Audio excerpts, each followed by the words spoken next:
É que eu fui cantor, tentei aos 14 anos, e, bom, eu sempre fiquei mesmo nas humanas, né?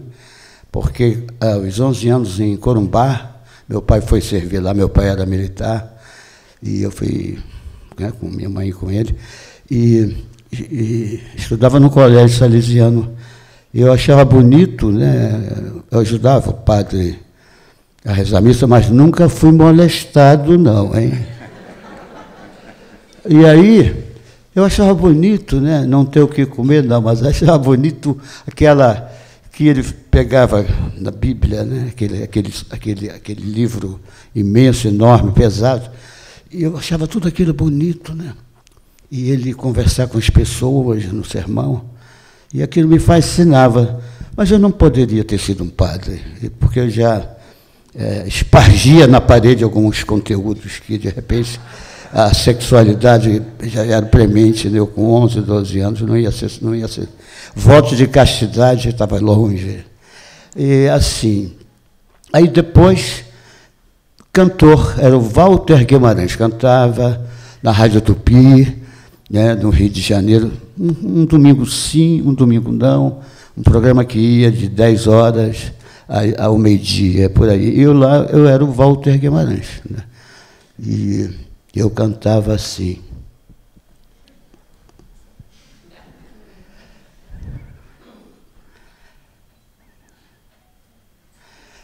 Eu tenho tanto para lhe falar,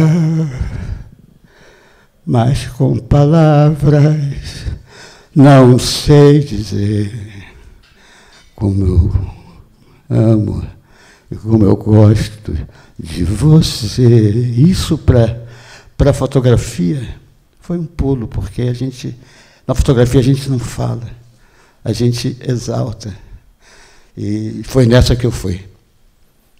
Então não poderia realmente botar 12, 2, 4, para mim seria 12, 2, 5, né, que os poetas se comovem dentro dessa conformação, nada é exato. Então, aí, parodiando nessa história, esse rastreamento, me lembro que um dia eu estava a dormindo, e, de repente, a minha mãe, parece que eu estava tendo um pesadelo, a minha mãe foi me acordar, e eu, assim, atônito, é cor ou preto e branco? Porque são duas linguagens, né? Essas que vocês vão ver no nono, né? No oitavo e nono andar. E nenhuma se parece com outra qualquer, né? Uma canta a banda de música, a batida do coração, fala da paixão, das cores quentes também. Essa é a cor. Agora, o preto e branco, eu acho que já é um encalço mais pela silenciosidade verdadeira que se compõe uma imagem fotográfica, onde você, né, pode enveredar por outras notificações, não tão esotéricas assim, mas trabalhar com a metalinguagem, a metafísica, né? Breton, o pai do surrealismo, acho que é por aí. Tanto que agora, depois dessa retrospectiva, que o nome é meio... Porque eu estou vivo e com muita vontade ainda de fazer as coisas. Espero que depois essa doença que assolou sobre nós, eu possa voltar com a minha Rolleiflex ou Hasselblad, na formatação quadrada, andar por aí, pelas praias, fotografando troncos, mais ligado à natureza, talvez eu tire as humanidades, e a cor também. Muito obrigado. Isso tudo me fascina, e eu fico achando retrospectiva nesse momento, sim, mas apenas vou continuar, não é o final de linha. Quero agradecer ao Instituto Moreira Salles esse empuxo, né? parece que eu me sinto assim numa nave que vai me levar a algum lugar, não só do prazer, e emocionado aqui estou. Vocês viram, quando eu entrei, jamais esperava uma alegoria de palmas tão ansiosa, né? Ai, meu Deus do céu, eu sou muito assim, chorão, né? Choro assim, do lado de uma pessoa desconhecida no cinema, por ver ali um drama acontecendo na tela, eu fico chorando, do lado de uma pessoa que eu desconheço. Então, é uma forma de desafogar realmente, às vezes, com o meu pobre coração, não ir para o brejo. Então, quero agradecer aqui de viva voz e corpo presente ao Instituto, né, que negociou comigo o acervo de 140 mil imagens. Por quê?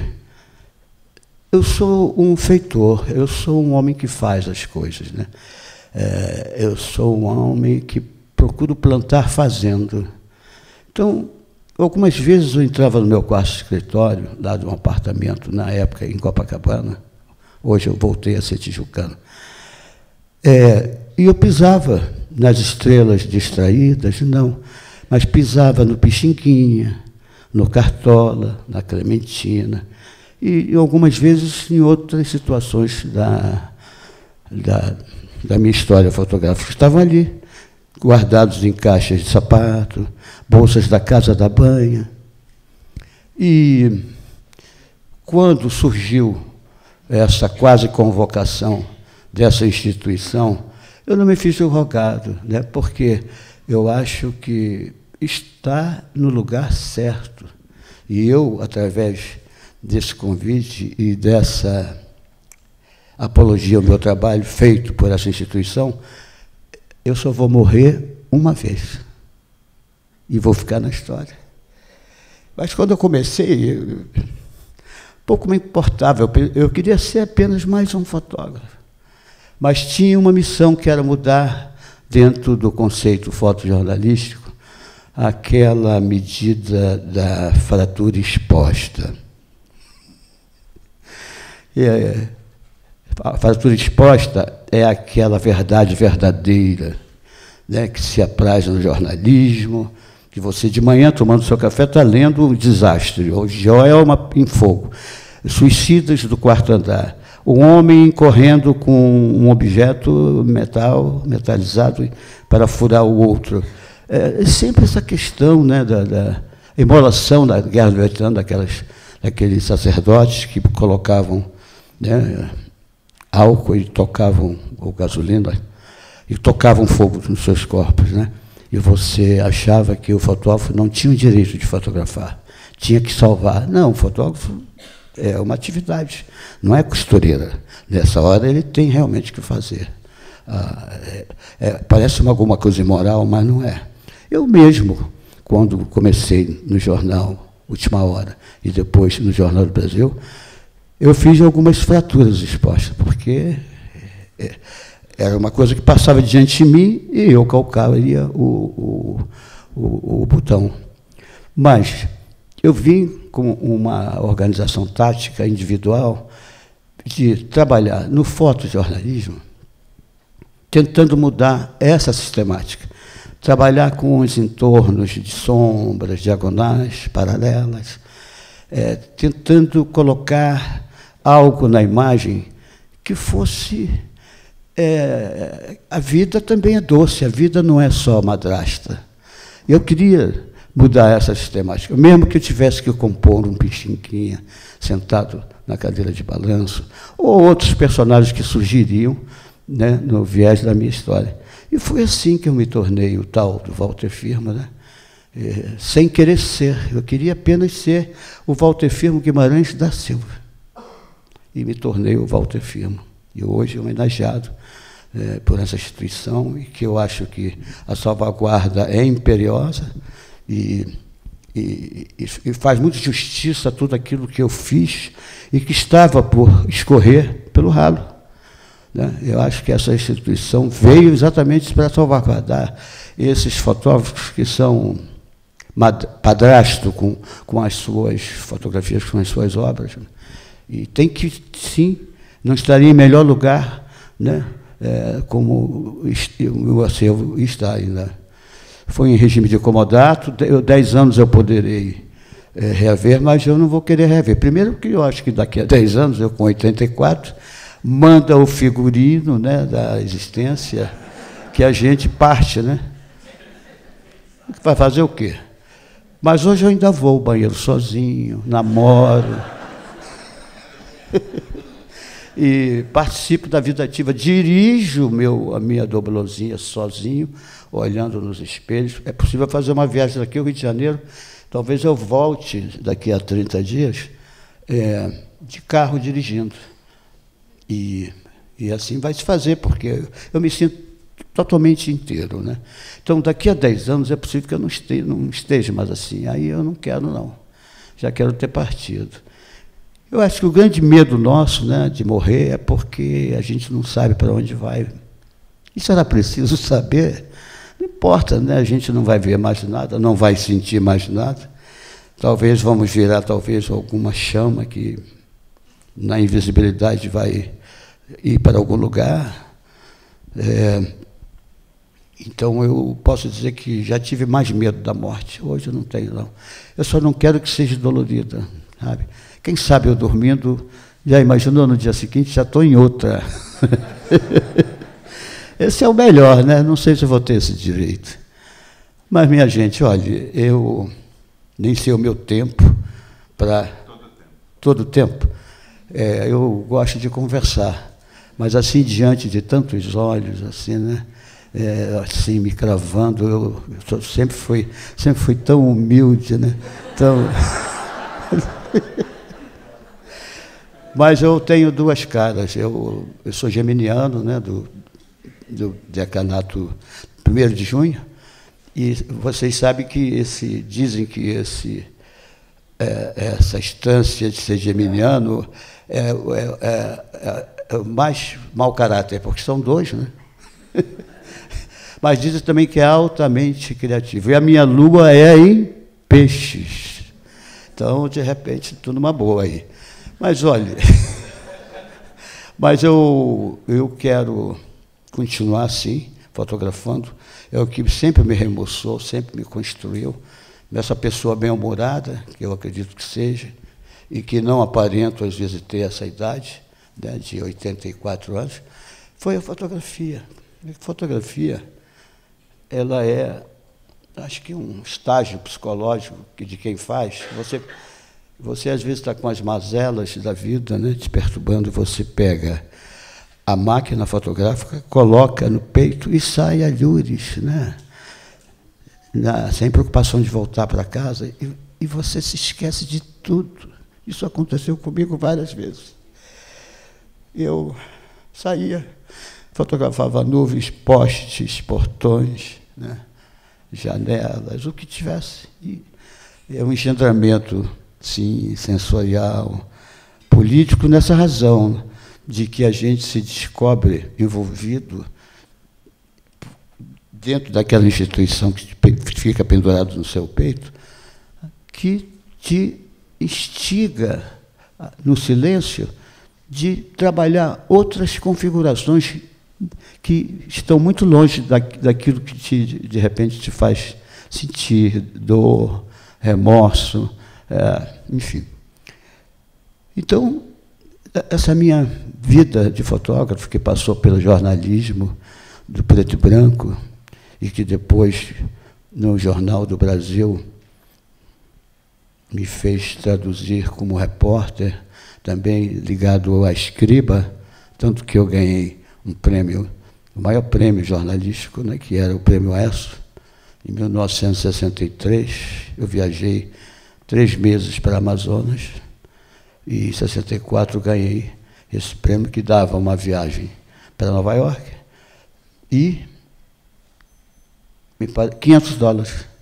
E eu, consultando uma pessoa que trabalha com essa coisa de grana, dinheiro, me disse, não, hoje valeria talvez uns 70 mil reais, o que não era para jogar fora, né? Aproveitei, sim. Mas foi através do Jornal do Brasil, com esse prêmio, que, de repente, alguém de São Paulo, que estava realizando um outro descortínio em relação ao jornalismo, né? Uma outra revolução gráfica, que foi a realidade. E aí um senhor por nome Mercadante, um italiano bonitão, assim, jovial, 30 anos, pousou no Rio para me convidar para vir para São Paulo trabalhar nessa revista. E foi quando entrou a cor na minha vida. E eu já conhecia de fotos o David Zing, com as viagens, os ensaios fantásticos para aquela época, né? E traduzia para mim um país que eu desconhecia, que era a questão da cor. E aí o Zing, na manchete, sempre nesses ensaios mensais de 20, 30 páginas, me dizia quem era a Amazônia, Nordeste, os Pampas, Brasília e Rio de Janeiro, e vai por aí, São Paulo. E foi por aí que eu comecei a querer fazer cor e saborear essa delícia, né, tropical, abaixo da linha do Equador, que é exatamente fazer fotografia colorida, porque se eu morasse na Islândia, eu certamente não seria um fotógrafo de cor, porque a cor está consorte ao sol, à solarização, à alegria, né? E o engendramento do preto e branco já é alguma coisa mais cerebral, eu acho. Então, na Islândia, que só vê o sol talvez uma vez por semana no ano, eu seria um fotógrafo em preto e branco. E aí fiquei aqui um tempo, trabalhando, né, já com Mino Carta, que era da Quatro Rodas. Fiquei 2 anos fazendo o número 0 e o número 1. E aí o que aconteceu? Porque eu estava vindo daquele jornalismo diário que você tem 4, 5, 6 saídas, né, pautas, que você, em 10 horas de trabalho, você tem que, né, discorrer, consumir, fazer aquilo. E eu ficava com aquele pau dos jornais, que tem todos os jornais, folheando, né, dias e dias e dias, e não acontecia nada nessa coisa mensal, né, que é totalmente um jornalismo às avessas do diário. E aí o que aconteceu? Eu morava com o Armando Rosário, já falecido, um fotógrafo chinês, ali na rua Timbiras. Não, mas mesmo sendo na rua Timbiras, nós éramos muito cautelosos. Era um apartamento de 2 quartos, enfim, ele trabalhava a 4 rodas, e eu estava no número 0 e 1 da realidade. E foi o homem, inclusive, que me introduziu no jazz, né? Eu achava aquela chatice do japonês, do chinês gostar de jazz, eu não entendia, mas que aquelas dissonâncias, que coisa chata.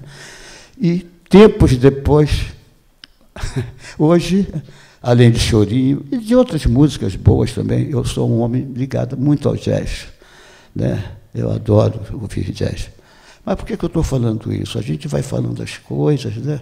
E, de repente, se perde dentro daquela linha que a gente estava falando. Então, eu vinha de um estado flamante, de uma cidade que gosta do sorriso, né? E que se assusta quando você encontra um amigo na praia. Oh, vai lá em casa. Aí você vai na casa do cara, o cara se assusta.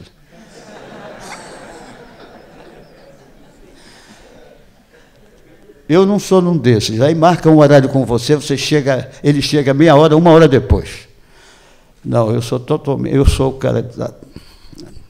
Tem que respeitar o outro. Eu aprendi isso também na FUNARTE. Vamos chegar lá. Mas, enfim, a manchete, né? A realidade. Então, e essa falta do que fazer, aí eu comecei a ir às sextas-feiras para o Rio, onde eu voltava todo fim de semana, e na madrugada, às 6 da manhã de segunda, eu estava de novo aqui. Comecei a chegar na terça, voltar na quarta, e um dia o Paulo Patarra, que era o chefe da redação da revista Realidade, chegou para mim, eu estava entrando, e ele falou assim: o homem quer falar com você. O homem era o Roberto Tivita, o diretor da revista, né? Aí, quando eu cheguei lá, eu digo, vai haver alguma coisa aí. Aí ele estava lá com o seu cachimbo. Senhor Walter, sente-se aqui, por favor, quero conversar com o senhor. Aí O senhor sabe que a revista Realidade é feita aqui em São Paulo, não no Rio de Janeiro. Podemos fazer um desquite amigável? O que o senhor acha? Eu era jovem, né? Os jovens, quando são, eles... E eu estava também assim, indeciso realmente com essa coisa de São Paulo, embora toda a redação da Realidade eram meus amicíssimos, amigos. Aí eu digo, eu quero voltar para o Rio de Janeiro. E vocês vão ver agora uma coisa, que quando eu sair de volta para o Rio de Janeiro, a revista estava saindo 7.000 exemplares, e esgotando, e o Espocar, né? Eu me lembro disso muito visualmente, o Espocar, né? Do sucesso da revista. E eu voltando para o Rio. E eu agora, o que eu vou fazer no Rio? Não tinha, eu estava desempregado. E chegando no Rio, eu vou lá na Manchete, que eu tenho lá alguns amigos na Fatos e Fotos, né? E fui lá. Aí, estou entrando na Manchete, o Dines, o Alberto Dines, já falecido, está sepultado aqui em São Paulo. O Dines, que me conhecia, né? Disse assim, ô Walter Firmo, parabéns pelo sucesso da sua revista, hein? Poxa, vem cá, você não quer trabalhar aqui com a gente, não? Aí eu disse, carioca agora. Ah, depende, a gente pode conversar.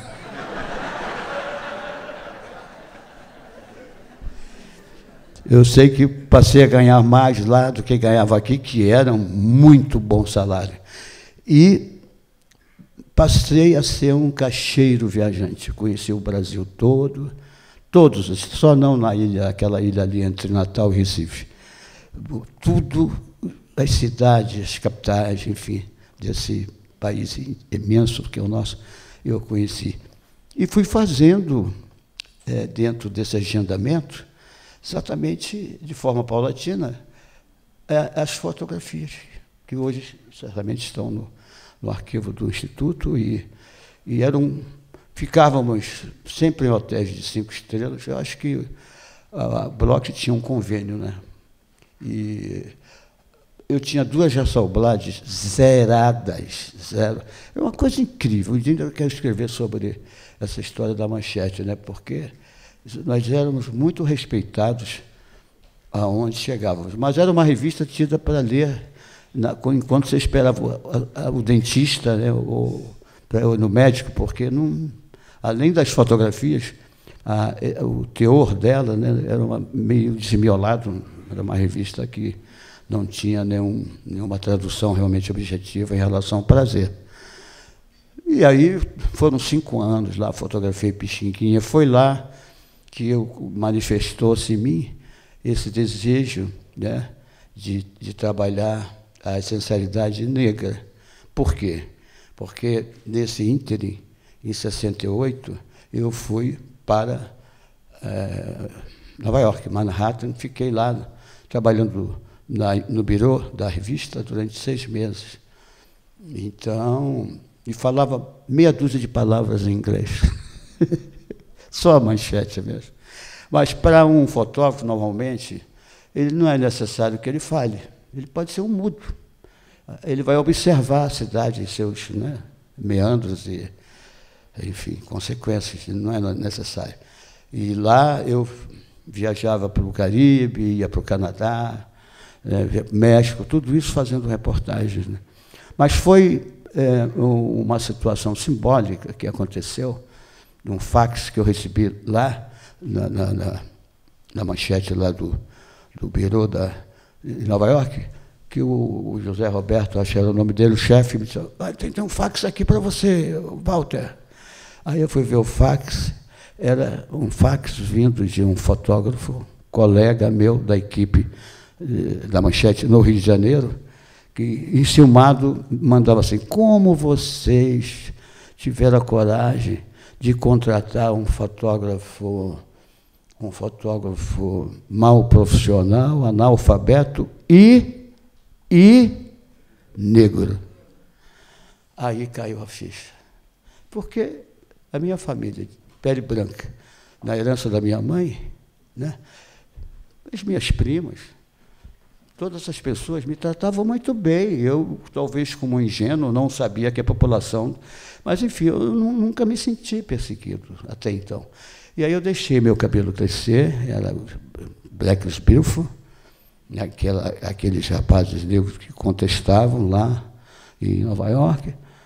E, quando voltei, comecei a trabalhar com os músicos, fui para as ruas, as pessoas passantes, fui para as festas religiosas e as outras, sempre enfocando o negro.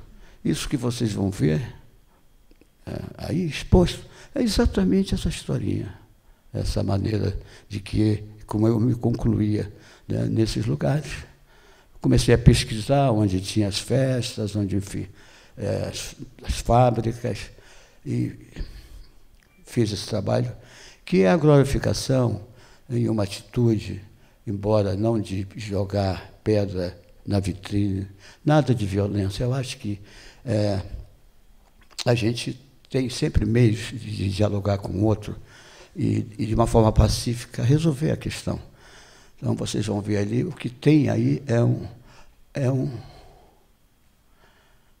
uma viagem através de um bem-estar, onde eles possam passar a sua ternura, né, o seu cavalheirismo, a sua beleza da sua pele, enfim, a sua dignidade, a sua maneira de ser chefe de família, de ser trabalhador. Tudo isso de uma forma sintética, sem uma palavra, só através do silêncio. E está aí. Então,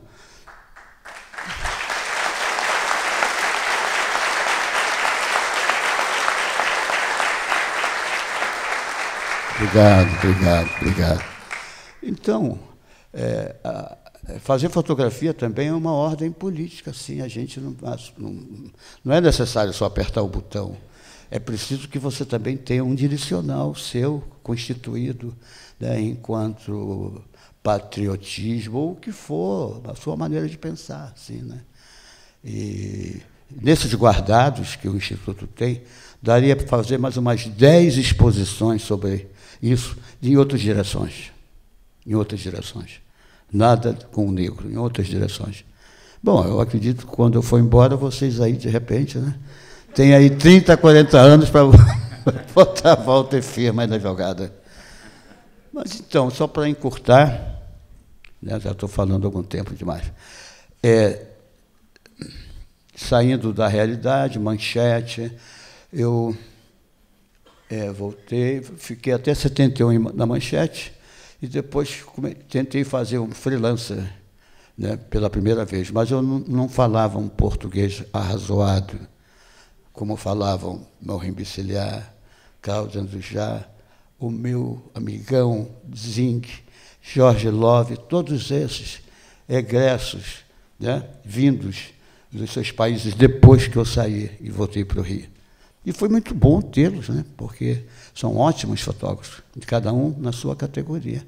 Hoje mesmo a Maurinho está, por uma coincidência, expondo, né, agora em outro lugar. Então, nada de malhação, não é. Mas de direito tem.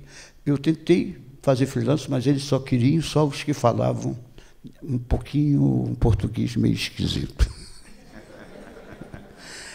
Mas, aí, em 74, eu subo o elevador, era Geisel, e era uma segunda-feira, 1º de janeiro de 74, ali na Mesbla, no Rio de Janeiro, estava como funcionário da sucursal da revista Veja, né? O Mino Carta, que sempre gostou do meu trabalho, queria me trazer para São Paulo. Eu digo, não, eu fico na sucursal. E fiquei na sucursal em todo o período do Geisel, de 74 a 79. E uma coisa assim, um fato muito curioso de uma pessoa que está aqui e que já foi presidente da instituição, jornalista Flávio Pinheiro. Subimos num elevador que dava... Sabe aqueles elevadores que o Tim Maia jamais entraria? E nós éramos fininhos, eu e ele. Então, naquela compostura ali de não se encostar barriga com barriga, a gente chegou ao 8º andar, me parece que era onde era a minha redação, e ele trabalhava numa outra redação. Enfim, e nos conhecemos assim, né? E foi nesse período também que eu fotografei os Novos Baianos, Cabeças Cortadas, do cineasta Glauber Rocha, enfim, aquele malandro do chapéu, Madame Satã. Agora, veio um fotógrafo de Porto Alegre, que não me viu há algum tempo, disse: Walter, vamos tomar um café lá embaixo, na padaria, vamos. Aí, de repente, estou tomando café com ele, e ele diz assim: pô, nunca mais vi você menstruar? Eu digo: o quê, cara? Nunca mais vi uma coisa bonita sua. Aí eu subi, falei com o Zueni Ventura, que era o meu chefe na época. Aí eu tinha acabado de me separar também da mãe do Duda, né? Da minha mulher do casamento, que a minha mãe queria ver o filho único, né? Com uma moça de branco, entrando na igreja. E aí o Zueni disse: não, calma aí, calma, fica mais um pouco, enfim. Eu fiquei. Mas a revista Veja me castrava, porque eu não sou... Porque a revista Veja, me parece que até hoje, né, ela faz uma foto assim, qualquer um pode ser fotógrafo na revista Veja, porque a criatividade não é necessária. Eu acho que até hoje é assim, né? Não sei. E aí, saí de 79, voltei para São Paulo, assim, morando com o pessoal que era da realidade, né? Sérgio de Souza, Calile, e outros que eu certamente não vou me lembrar agora, para trabalhar numa revista de tênis, aqui na editora Guatapará, Tênis Esporte, que me seduziu, me fez conhecer outros países, né? Paris foi a primeira. Esse mundo do tênis, né, que você está sempre viajando, mas a história era tão boa que só durou 9 meses. Vocês imaginam uma redação que todo dia às 5 da tarde tinha uma garrafa de uísque para a rapaziada. O dono, que não era jornalista, mas adorava esse esporte, né? Então, ele colocava todo dia uma garrafa de uísque para a rapaziada ali com gelo, tudo. Não podia dar certo mesmo, né? E assim, mais se foi, voltei para o Rio de Janeiro, e foi o ano que eu... 3 anos, 72, 82, 83... Esses 2 anos foram os anos que eu ganhei mais dinheiro com fotografia, porque eu trabalhava para estatais como Petrobras, Furnas, Eletrobras, enfim, e fazia muita capa de disco. Até que um senhor que deve estar presente aqui, que se chama João Farcas, teve a petulância de, às 11 horas da noite, me telefonar e dizer: Walter Firmo, eu sou o João Farcas, eu queria te convidar para trabalhar aqui com a gente em São Paulo. Aí eu queria voltar, porque quem trabalha em redação, quem trabalha no jornalismo, é uma injeção, sabe? É como se fosse uma droga. E aí eu digo: eu mando uma passagem que eu vou em São Paulo, vamos conversar. E aqui em São Paulo eu falei: João, olha, eu não tenho nada contra a cidade, já morei aqui 2 vezes. O problema é o seguinte: lá no Rio de Janeiro, se você conseguir, né, que eu trabalho na sucursal da revista Isto É, sim, por que não? Aí foi isso. Fiquei 2 anos lá, fotografei o Bispo do Rosário, e aí um senhor chamado Celso Furtado, que era o bispo, ministro da Cultura no governo daquele maranhense, o Sarney, José Sarney, eu tenho que consultar aqui. Sabe, em 1920 tinha aquele... Né? E o ator Ele estava ali, e ele que dava, eu esqueci o texto, e ele dizia, amor, amor. Aí eu falei, amor, amor, amor. Mas aí não, isto é, o Celso Furtado me convocou para a Funarte, para dirigir o Instituto Nacional da Fotografia, cujo Pedro Vasque, que era o outro diretor, tinha se esvaziado, não queria mais trabalhar lá e pediu demissão. Agora, veja vocês, era um desafio, porque eu sempre fui fotógrafo, eu nunca dirigi nada, nem a minha vida eu dirigia. E não tinha curso superior também, né? Como eu poderia ser dessa sistemática, né, da pessoa que trabalha para o Estado? Mas assim se foi. Eu fiquei lá de 85 até 91. Fiz com uma boa equipe que eu tinha, fantástica, porque foi um cargo político, um cargo técnico, né? Porque eu vejo hoje, quando você é selecionado para um cargo desse, se você tem uma boa equipe, basta você ser do meio e perguntar, como se fosse ali, quando você senta num restaurante, né? O menu que temos aí. Isso aqui, como é que é feito? Vocês gostam? Vamos, né? Não, eu quero essa. E foi assim que eu fiquei lá durante esses anos. Consegui levar muitas pessoas para Ouro Preto, foi a nossa melhor estadia em relação àquilo que a gente praticava, de cada ano ter, dependendo da cidade, né, um encontro de fotografia. Fomos, sim, pai e mãe de todos esses filhotes que existem hoje em São Paulo, Paraty, Tiradentes, foi assim. Belém do Pará, talvez, não sei, em outros encontros.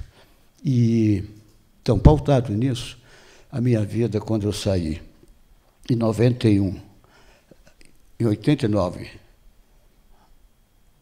98, escorraçado pelo o governo Collor, que tinha implodido o meu instituto, e mais um outro que eu esqueço agora, que era do Figueiredo, acho que literatura. E aí eu digo, o que eu vou fazer da minha vida? Não queria mais voltar para aquela coisa do lufa-lufa de hoje em dia, de ficar brigando com o repórter quem vai ficar na janela. É uma briga eterna. Quem ficar ele que tinha um canudo de papel e era o letrado, né, na consciência dele, quem tinha que ficar ali poderosamente era o repórter, não o fotógrafo ficava lá atrás. E também tinha assim algumas coisas que eu me sentia assim um fast food, né? Que sai uma Kombi e um fotógrafo. Eu digo, está na hora, eu não quero esse negócio mais não. Aí fui começar a educar a juventude que gostaria de ser fotógrafo. Isso mudou a minha vida de uma forma que vocês não têm ideia. Porque sempre fui metido a paizão, a tio, dar conselhos, né? E nada melhor que estar com esses indefesos ainda na sua juventude, de procurar um caminho, né? Sendo moça ou rapaz, e me senti muito à vontade de mostrar esse país que eu já conhecia e levá-los para fotografar, né, no Maranhão, enfim, Salvador, onde onde eu já estivesse, que houvesse fotografia. E foi assim que, outro dia, fazendo as contas de quem eu tinha educado, 19 mil pessoas, né, em vários workshops, nesses 20 anos como professor, desde 1990 até agora, antes da pandemia. Então, essa é a minha história, né? Eu queria gratificá-los, já que vocês vieram, né, tão solenemente. Assim, meus parentes estão aqui, minhas netas, meus netos, meus filhos. E amigos, fãs, muito obrigado por estarem aqui. Eu sou um simples mortal e vou ao banheiro igual a vocês.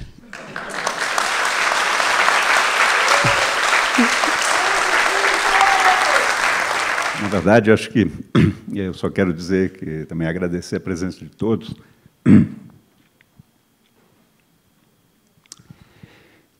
Eu aprendi, trabalhei com Firmo na Funarte, né? Mas, na verdade, compreendi muito do que o Firmo produziu, claro que o conhecendo ao longo desses anos, mas lendo seus textos, né? E no livro Antologia Fotográfica, né, o Firmo escreve em terceira pessoa, né, em 89, um olhar para sua fotografia, né, e seu trajeto até aquele momento.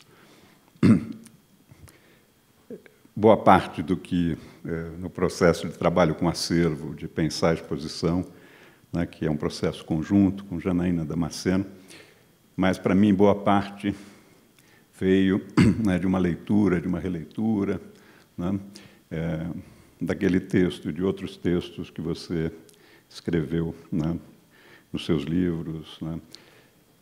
E, então, é isso, só para dizer que eu acho que, do meu ponto de vista, quer dizer, trabalhando na curadoria, boa parte veio do corpo a corpo com acervo, né, desses 2 anos na pandemia, 2 vezes por semana com a nossa equipe, com a Alessandra Coutinho, né, na assistência de curadoria, com o André Vanderlei, fazendo pesquisas, com todos os colegas da fotografia, né, a gente por Zoom, 2 vezes por semana, durante 2 anos, mergulhado no acervo, né, e pensando esse projeto, mas, fundamentalmente, assim, uma linha muito clara das questões que estão aqui colocadas para mim, vieram da leitura dos textos do próprio Firmo, né? Então, era só para deixar isso claro, né? E é um grande prazer poder ter trabalhado. Passar a palavra para a Janaína Damasceno, né?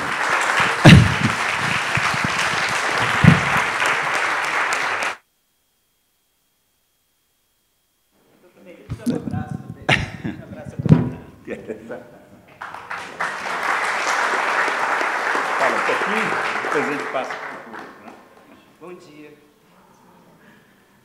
Eu estou muito emocionada de estar aqui. Acho que, como grande parte de vocês, ou como todos vocês que estão aqui hoje, eu estou muito emocionada. Me dê forças, por favor. Eu fui uma dessas 19 mil, né, Walter? Eu fui aluna do Walter de fotografia. Tá bom, vou contar a história boa. Bom, eu fui aluna do Walter em Ouro Preto, né? Há mais de 10 anos atrás, eu fiz uma oficina de cinema com o Walter. E foi exatamente. E no ano passado eu estava saindo de casa, gente, uma história muito simples. Estava saindo de casa para comprar picolé para os amigos do meu filho, para o meu filho e para os amigos dele. Ok. Saí de casa, eu com minha sacola. E aí pensei, vou para o posto de gasolina, para Quitanda, para o posto de gasolina, para Quitanda, sou pisciana indecisa.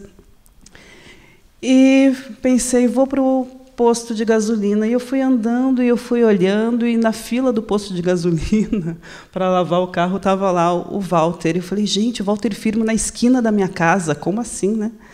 Pelo amor de Deus. Aí eu olhei, eu falei, vou falar com ele. Ele disse, não, pô, é o Walter Firmo, como é que eu vou fazer isso? Tenho vergonha. Voltei para casa, daí, quando eu estava na esquina, disse, não, eu vou voltar, bati na janela dele, olhei, Walter Firmo, ele, você me reconhece de máscara? Porque ele estava de máscara, até hoje eu não entendo porque ele estava de máscara dentro do carro, sozinho, dentro do carro, mas ele estava de máscara. E ele, você me reconheceu? Eu falei, fui sua aluna, admiro a sua obra, e aí ele ficou muito feliz, e começou a contar, olha, meu trabalho está lá no IMS agora, ano que vem vou fazer uma grande exposição, eu estou muito feliz.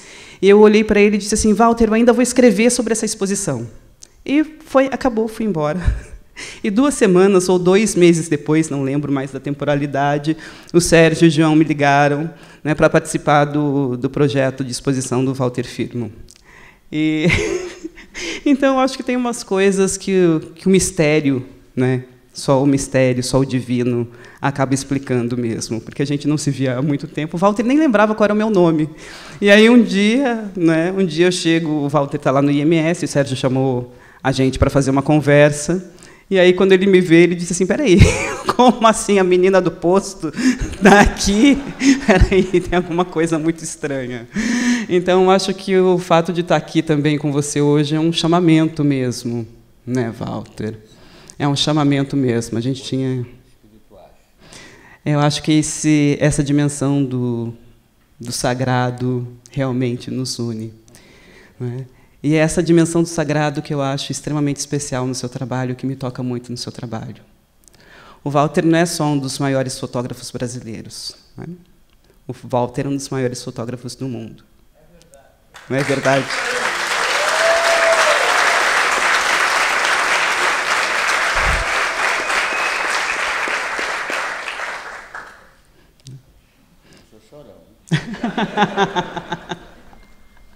Mas essa é a verdade, Walter.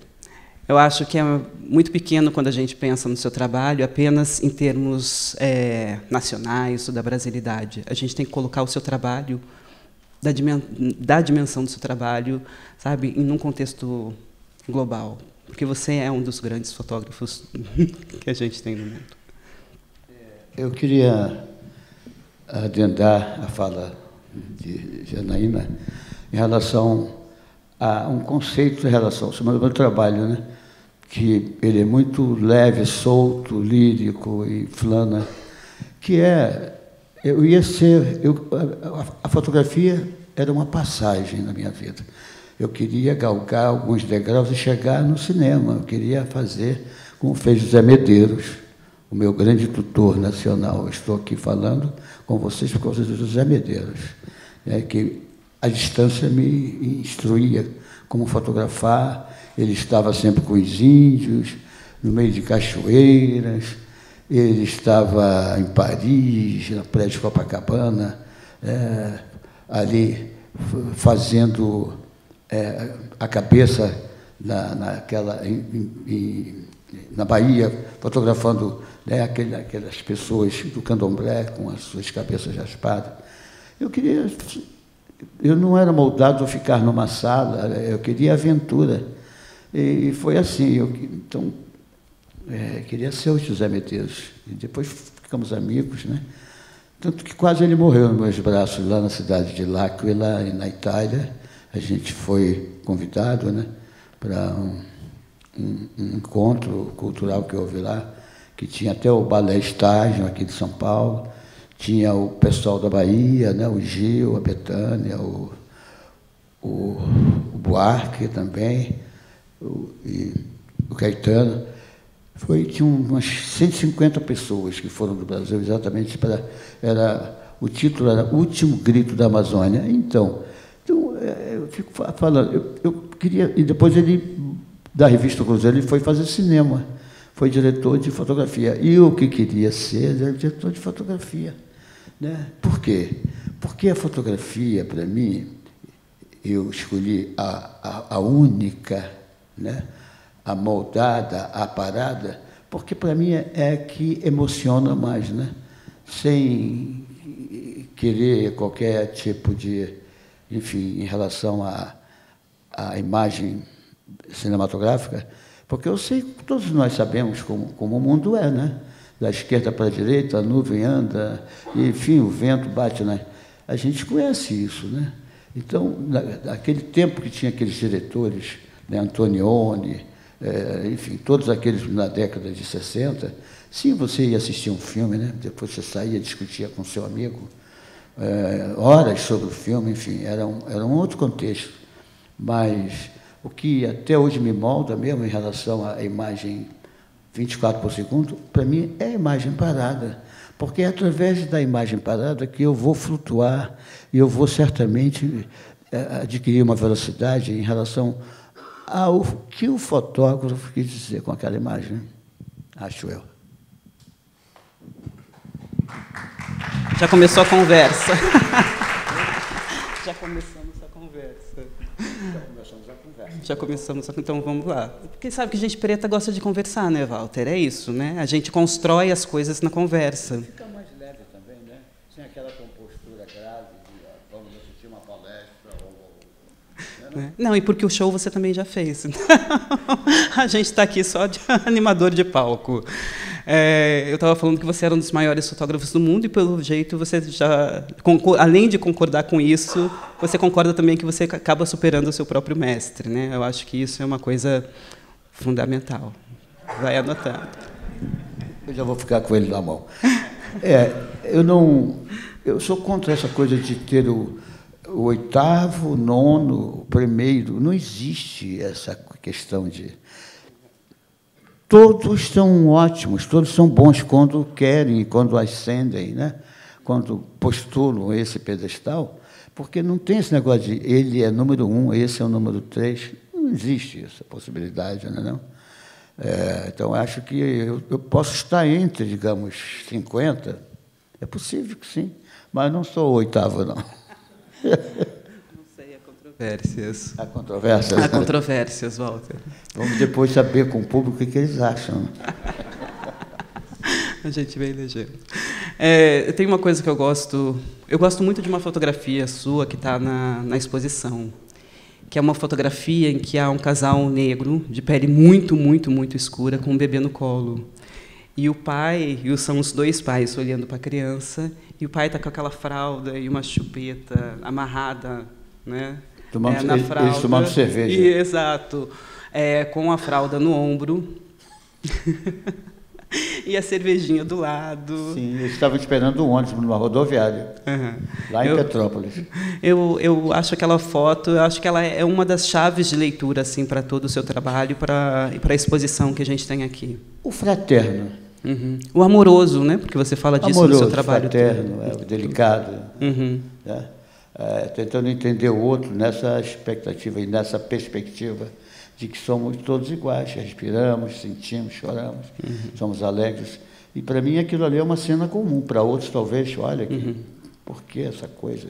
Né? Fralda aqui, esse menino não devia estar aqui, e vocês bebendo cerveja. Não tem. Para mim, era uma cena bíblica, uma cena linda, bonita. Não, eu acho que é uma cena bíblica mesmo.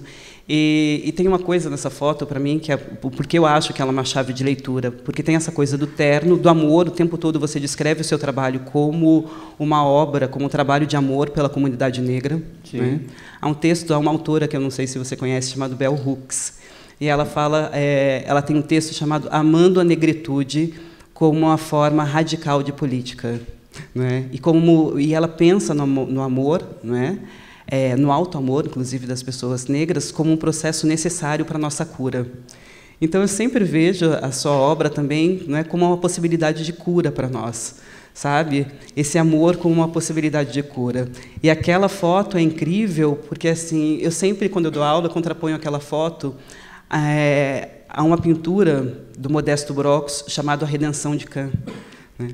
Porque há mais de 100 anos atrás, no início do século XIX, o Estado brasileiro tinha um projeto de extermínio da população negra. Sim. Então, eles achavam que, 100 anos depois, que em 2012, não existiriam pessoas negras de pele escura e que existiria apenas 3% de pessoas negras de pele clara no Brasil. 80% da nossa população seria branca, 17% indígena, 3% de pessoas negras de pele clara e 0% de pessoas de pele escura. Então, aquela só foto, né, e a Redenção de Cã é um quadro também religioso, né? Sim. É uma imagem religiosa. Então, quando você constrói essa imagem de uma forma também religiosa, né, mas amorosa, né, você está propondo para a gente outras possibilidades da nossa existência no mundo. Então, tem uma coisa que eu acho muito bonita no seu trabalho, que não é... Muitas vezes a gente pode falar sobre cultura negra, cultura popular no seu trabalho, mas eu acho que tem uma coisa, antes de tudo, no seu trabalho, que é aquilo que um teórico cultural americano, Nicholas Mirtsoff, chama de o direito a olhar. Ele vai dizer que o olhar também, assim como o direito à educação, o direito à saúde, que a gente também tem o direito a olhar. E no seu trabalho, mais do que uma questão, né, de autorrepresentação de um homem negro representando a negritude, eu acho que tem essa condição de ativismo visual, né, forte no seu trabalho, né, que vai requerer esse direito a olhar o mundo, e não só de se autorrepresentar, né, mas de organizar os nossos afetos, por exemplo. o Walter organiza os nossos afetos. Ele diz para onde a gente tem que direcionar o nosso amor. Eu acho que isso é muito poderoso no seu trabalho. Então, uma das salas que a gente tem, né, essa imagem, para mim, abre tudo isso, né, porque é justamente a condição de que a Conceição Evaristo fala isso o tempo todo, né? Eles combinaram de nos matar e nós combinamos de não morrer. Essa frase da Conceição é muito forte. Sim. Essa sua imagem expressa isso, né? Porque aquele bebê hoje já deve ser um moço de 30 anos, né? Fazendo as contas. E dentro desse processo de cura que você se refere, a minha mãe, uma vez, de pele clara, né? Meu pai negro, minha mãe... Quando eu nasci, fazia 50 anos da abolição, tida como abolição, né? E tinha muito ranço, né? Ainda aí, lá no Irajá, no subúrbio de Irajá, onde eu fui forjado e parido a 500 metros daquele time que gosta de apanhar, o Vasco da Gama, né? Ela me contou uma cena assim que eu fiquei visualizando. Ela disse que os vizinhos olhavam para aquele rebento de forma agressiva. Por quê? Tudo na mudez, nada... Mas ela sentia a animosidade dos vizinhos porque ela estava gerando uma criança negra. Isso me comoveu tanto. Essas coisas vão arraigando na gente, atitudes que anos depois pode eclodir de um manifesto aqui no 8º andar. É uma forma, às vezes, inconsciente, não é não? Porque eu nunca me vangloriei de começar a quebrar as vitrines, né? Embora acho que talvez seja inevitável, se isso permanecer dessa maneira, alguma coisa de violência vai acontecer futuramente, não posso prever. É uma dedução, porque a gente tenta, de todas as formas, né, construir dentro de uma ideologia do bem, né, um caráter de equilíbrio com todas as raças, e de repente o negro continua matando a gente, né, aí nos subúrbios, ou enfim, nos supermercados. Então, é uma confrontação que chega uma hora que vai haver o tapa mesmo. É o que eu acho.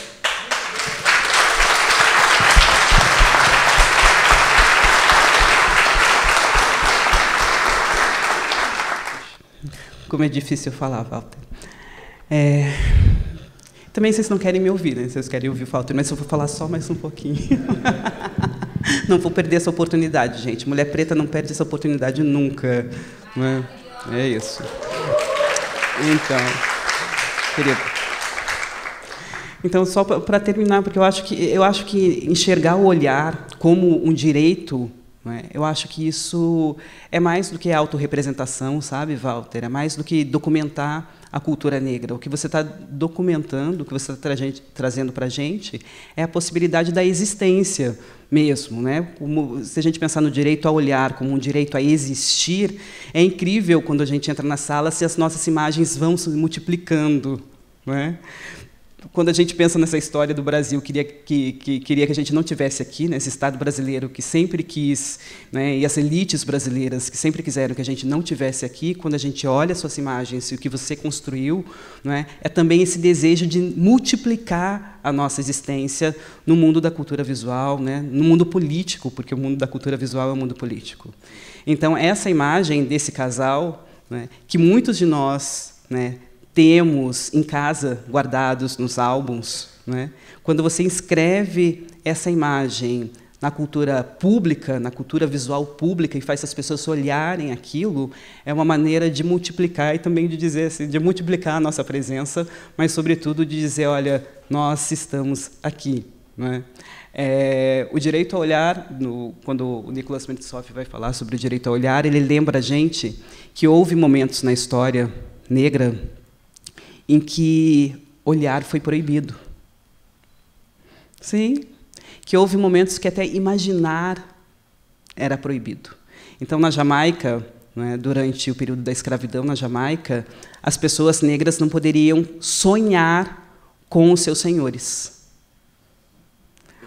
ia nada lá, eu não seria nada lá. Eles com não essa poderiam postura. Imagina, controlar o sonho através de uma lei, né? Então você não poderia sonhar com os seus senhores, senão você poderia levar várias chibatadas, sofrer castigos. Ele vai lembrar que nas plantations, né, e que nas fazendas no Brasil, por exemplo, existia uma figura que era paga, né, para olhar, para vigiar as pessoas negras, e elas não podem retornar o olhar. E até hoje a gente vive num regime de supervigilância, não é? Aonde a gente vai, né, os supermercados, as lojas, as ruas, a gente vive num esquema de hiper-olhar, né? As pessoas nos olham o tempo todo. Mais do que olhar, elas nos vigiam o tempo todo. Então, conseguir, né, porque não é dado, você conquistou esse direito. Os direitos são sempre conquistados, né? Conquistar o direito a olhar numa sociedade estruturada pelo racismo é uma coisa que poucos de nós conseguiram fazer, principalmente poucos da sua geração. Então, eu acho que o fato da gente estar aqui hoje também é uma forma de agradecimento a você, pelo que você consegue construir como um patrimônio para a gente, como você consegue construir como uma herança para nós, porque aquelas imagens são nossas heranças, né, Walter? Como você consegue materializar para nós a imagem da ancestralidade. Então, eu queria te agradecer por isso, imensamente.